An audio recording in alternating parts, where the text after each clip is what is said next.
Yes. That's the name of the game. It's about creativity. It's about healing. It's about cats. It's about everything. You know, today on my mind was music and the power of music, and it is such a wonderful way to help us through times that are challenging, celebration times. And our guest today has a song, Inzenity, and in the middle of that song, Zen, Z-E-N is how she spells it. And it is such a hard, heavy metal, beautiful song. And I'm thinking, Zen, you can find Zen in really any style of music that resonates with you. And I just love that thought of music helping us through difficult times and helping us celebrate. So that's what's on my mind today. What's on your mind, Mrs. Smith? Well, I love that idea of just let me comment for a second. I love that idea of Zen in chaos or Zen in noise. A lot of these heavy metal bands, people think, how can people go and relax when they hear that music? Well, there's something about the massified sound, the totalizing quality of the noise. It almost stops your brain and just surrender. Today's guest is a guitar player, singer, bassist, songwriter, and all-around rock superstar. She's the guitarist for the Grammy award-winning band Evanescence and solo artist, whose widely acclaimed album, Inzenity, highlights her rock writing chops and guitar virtuosity. She hosts the popular 1 Minute Jam YouTube series, creating virtual covers with her musical contemporaries, including Larry Mitchell, Devin Townsend, Nico McBrain, Nilly Brosh, and Mrs. Smith, to name a few. We are delighted to welcome to the show, Jen Majura.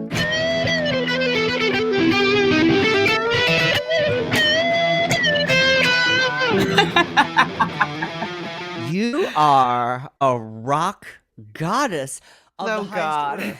Now, I knew you initially as a guitar goddess, of course, and then I listened to your album, and I'm thinking, watch out, Ann and Nancy Wilson. Here comes little sis.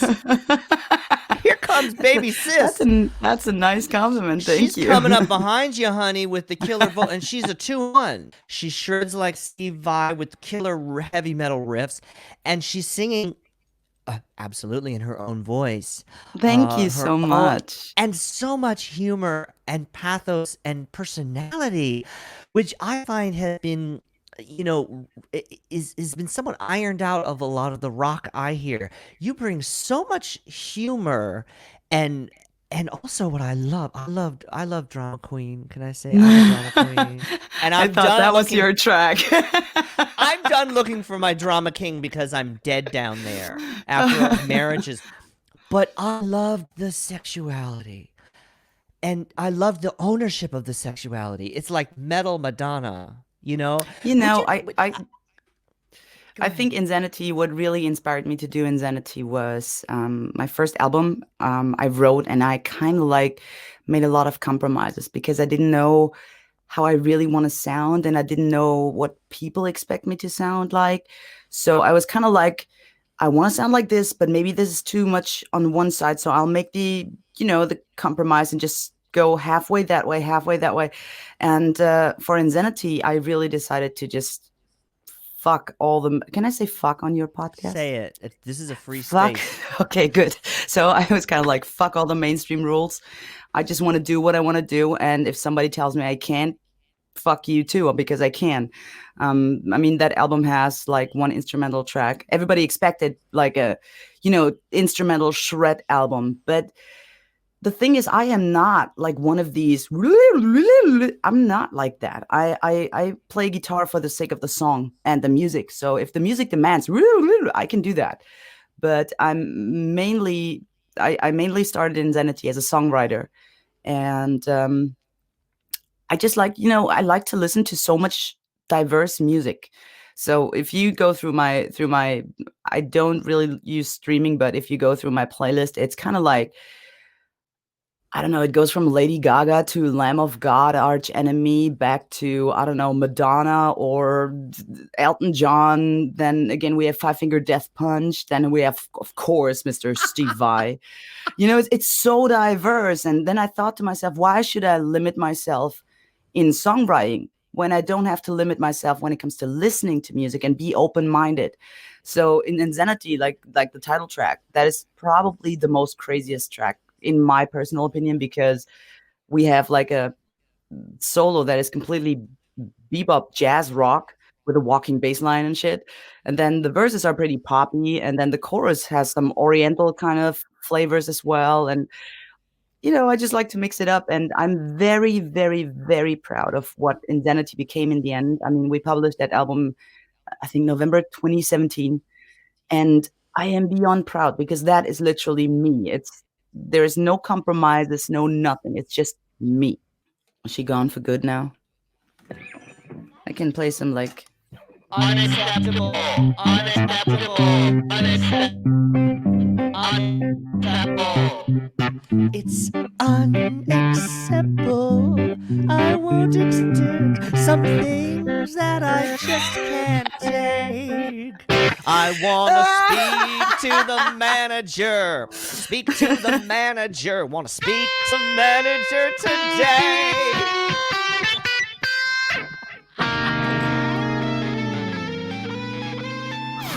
Oh, God. Jen, I wanted to know Yes. something. Ha. Okay, so let's But- talk about Evanescence. This Yes. is a big deal. This is a BFG. Absolutely. A big freaking deal. This is a massive artist, a massive act. I want to know what's it really like to get that call? I mean, how did you find out? What's it like? Okay, so the story is I was playing in another band, and we scheduled for 2 shows in festivals on Friday and Saturday. And Testament happened to be on the same billing the same day we were on both festivals. So, of course, I ended up talking to Alex Skolnick because I think he's such an amazing person and such an incredible musician. Many know him as guitar player of Testament, but only some of them know that he has this incredible jazz trio, the Alex Skolnick Jazz Trio. Yes. I've played with them, and it's just I think Alex is one of the most diverse guitar players out there, because usually, metal guys don't play jazz and the jazz guys don't really play metal unless your name is Jan Seerfeld from Panzerballet. Then you combine both in one style. But other than that, the jazz people think like, ooh, he plays metal, he can't be serious. And the metal guys go like, oh, he plays jazz, he stinks. So Alex is accepted in both worlds, which I think is a beautiful, amazing thing. And we kind of talked, and I remember, we became friends, and a couple of days later, he sent me that email, very mysterious email, and he was like, Jen, wait, I got to do this, like, Jen, friends of mine are going to contact you. I can't really go into detail, but it's something you should say yes to. And I was kind of like, the heck he's talking about? I'm like, what? And then again, a couple of days later, I received that email, and it said, hi, Jen, my name is blah, blah, blah. I'm the manager for Evanescence. We would kindly like to ask you if you would be interested in. And I just immediately reply, yes, sent. And then I finished reading the email. I didn't even finish reading the email. I was just like, yes. They're like, we also need you to no. And that's the whole thing. I received that email, and a couple of days later, actually 1 day later, I think I was on the phone with Amy, just talking. She's like, hey, girl, I need you to come to New York. Let's hang out and meet up. And believe it or not, like a couple of days later, I was on my way to New York, and we hung out for 3 days. Took long walks, talked about everything, and went to music stores, played a little bit of music together, went to dinner, had lunch together, had some drinks, went to a jazz concert, and just get to know each other. Now, as soon as you get that email and say yes, do you start to work on the music? No. Do you get to work? No, you didn't. And Okay. funny enough, I was at Amy's place, and she was playing me some songs. She was like, hey, maybe you know this song of ours. And I'm like, I never heard Nope. of it. She's just, wake me up inside. well, I knew wake that up. one. Like, I can't wake up. I can't remember this. No, I knew, of course. I knew Bring Me to Life. Wake up! Wake me up inside! I can't wake up. No, Miss Smith needs to do that voice. I don't think that guy is in her band anymore. So she can like, wake No. me up inside. And then I can come out and go, I can't wake up. I can't wake up. I can be in my nightgown like this. I mean, I everybody can't knows wake Bring Me up. to Life, right? So everybody knows it's that so song. good. The And video is amazing. It's like I incredible. knew Going Under, I knew My Immortal, I knew Lithium. That's it. I've You're like, always you know, tell her I'm your biggest fan. Wait, I only know 4 songs. I totally no, I was honest. I'm like, you know what? And I keep saying that in my interviews. I wasn't a big Evanescence fan. I bought the album, of Okay. course, but it's like everybody bought the album, and of course I listened to the album, but not like religiously, like to Steve Vai, Passion and Warfare. I can sing No, every single note on that album, but with Evanescence, I've always loved and liked their music, but not to the extent of being like a crazy fan. That's And probably so, good because it might creep her out to have a fan yeah, in the band. You need to have probably. chill. Let's talk about chill. Let's talk about having chill. You gotta have chill, right? You gotta have hang. You gotta be a good hang, right? The musicians don't know this. You can't be fangirling out about, Dave Mustaine when he's, hanging over the canopy plate. One single person that I can't keep Who? my cool when I meet that person. Who? And I say it again, and probably he's going to watch it because he recently started following me. Hi, Nuno. It's Nuno Forget it. Betancourt. And whenever I see him, I cannot function. I cannot talk. I cannot think. I get cold sweat. I'm getting so nervous. You know what I did? Last NAMM show, I couldn't go to his signing session because I was playing with Nita for Diodario. So it was the same time. I'm like, bummer. But on the other hand, come on, you get to play a beautiful little show with Nita Strauss. That was awesome. And we're friends and Fantastic. support each other. Love Nita. So We love Nita. we love Nita. Love you, girl. Love you, And babe. but other than that, every NAMM show, I make sure that I'm not busy when Nuno Betancourt has a signing session. And I sit somewhere, like 10 feet apart because I can't get closer. And I just watch him. I'm like... Well, he really is. Technically, he is the best. And my line about Nuno is he's Edward Van Halen with alternate picking, and he's Yngwie Malmsteen with a sense of humor. Nuno really mastered that intense alternate picking, and he brought in that classical influence of Yngwie with a more humor and more irony. And he's got, he for me, combined them, and the funk. For me personally, Nuno Betancourt has a very, very unique tone, first of all, because he could, but that's just me. He could play one note and I would know it immediately it's him because of the way his attack is, his tone, his phrasing is like, he's got a very, very unique tone. And the way he plays is always for the sake of the song instead of showing off what he can do. If the song demands a little bit of shredding, then he's going to do it. But he's not one of these kind of show off players that just overplays a song. And what I really like about his style is it's the musicality in it, the same way the percussiveness of his playing. It's very diverse itself. So I just love his playing. And I mean, I fell in love with his music. I was a kid. I was like, 10, 11 years old. So, I wasn't even in puberty. I didn't know what that was. But, as puberty hit, that was when probably the fan behaving started. And I now can't, I can't be around that guy. It's impossible. It's just impossible. Pony. Nuno, but pony. I stand by my choice. It's totally fine. I think it's nice to have that little fangirl moment because he has sex appeal. But I mean, it could be whoever. It could be, even if it was. No, I'm not going to mention any names now because that's not fair. But even if it was somebody else, it's lovely, and I always appreciate that when fans meet me, even if colleagues meet me and they go kind of nervous, and I'm like, this is nice because that shows you have passion. I love deference. I love deference. Listen, I love it. And I always say to people, and I say this now to all the fans out there, both of our fans, future fans, ex-fans. I have ex-fans. They're blocked. But I say to fans, when you slide into our DMs, please have some freaking respect. Please understand that I might be... What's the worst kind of DMs that you get? just DMs that are like, um, DMs that are, it's like, I don't know you, that are overly familiar, where they don't come in and say, "Hello, I'm a huge fan. I'm this person. You probably won't see this message." I love when they say probably won't see this message. I love when they are elated by the fact that I do reply. I don't have a social media intern. It's all me. And I Mm. may, in fact, be, enjoying a tomato bisque. I mean, I may be in the middle of something and you were coming in and interrupting. Now, of course, I'm choosing to look in there, but the little red dot. But just the overly familiar, also the thing of like, would you listen to this? It's like, Okay, I wait, don't. stop. I want to stop you right there because I get a lot of these messages. And here's the way how to not send that DM. Let's say you have a band and you just recorded a song and you want us people to listen.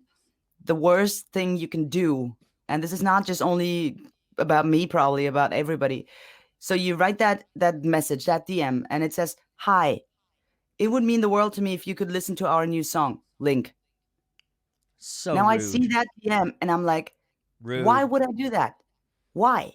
I mean, what in the world would make me waste the next 5 minutes of my day to listen to something just because what? I don't have anything else to do?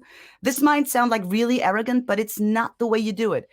I got another email or DM, and the guy goes like, "Hi, I'm a big fan of yours, and I wrote a piece, and I'm studying composition, and I really would like to know what you think about the dynamics in that song." When they come equipped with a question about what they produced and wrote and composed, then it might happen that I'm like intrigued, and I go like, "Okay, now I'm gonna listen because now I'm curious." Let's move to our Ask Me Almost Anything question. I am 9 years old, and I have a worry bug that doesn't always make me think properly and keeps my other emotions away. Do you have any advice or tips to help with that? Oh my A God. worry How bug. adorable was that, please? No. Well, I think Worry. whenever you get Worry. nervous or you kind of like lose track, I mean, that happens to me all the time. I'm such a dork, so. But the good thing is, when for me personally, it helps always if I take a really deep breath, like Mm-hmm. a controlled breath, because sometimes when I'm, like when you really like, you feel your heart beating so loud in your chest and you can't focus and you can't concentrate and everything is like right before the blackout, and all I do, even when I'm like stage fever or something, it's like taking a deep, deep, real deep Mm-hmm. breath and do that a couple of times. And that helps me a lot. But I think like everybody needs to figure out their own way to deal with situations The like that. the deep breath is great, and you can also take a deep breath in, hold it for a few seconds, and then Yeah, slow. So, and then through exactly. pursed lips, a slow exhale. And don't you know that it is a proven fact scientifically that when you Yep. do that a few times, it releases beneficial neurotransmitters. I'm going to share a tip called Five Senses. And this is from something I learned called DBT, dialectical behavioral therapy. The five senses, when that chatter is going, the worry bug, this is going to happen, that's going to happen, what about that, and that person said that, and you should Mm-hmm. have done that back then, and all it's about the Yeah. past and it's about the future. It's really not about the now, the here and now. If Yeah. we connect, we Here and close up. now. Oh, such a good song. If we connect to those five senses, if I close my eyes and I say, what do I smell, what do I feel? In the distance I hear a garbage truck. Okay, I'm actually gonna focus in on that sound. And what happens is we leave that worry bug and we just go to all of the five senses. What do I taste in my mouth, right? Sight, sound, hearing. And I guarantee you spend even 2-3 minutes doing the five senses, the worry bug is gone. Jen, you are a gift to the world. Your music. Everybody share it. Go on your phone and watch the videos on YouTube. It's on YouTube. You can watch. Just take a screen video of it. Post it to your Instagram. Tell your friends, check this out. You just have such a positive vibe that I draw so much inspiration from. I'm positive half the time. So I need more. And I love Baby, and I'm wishing you all the best. I can't wait for the new Turn to 11 music. I can't wait to Thank listen to it and you. share it. Thank you. Thank you. Thank you so much for having me. Yes. That's the name of the game. It's about creativity. It's about healing. It's about cats. It's about everything.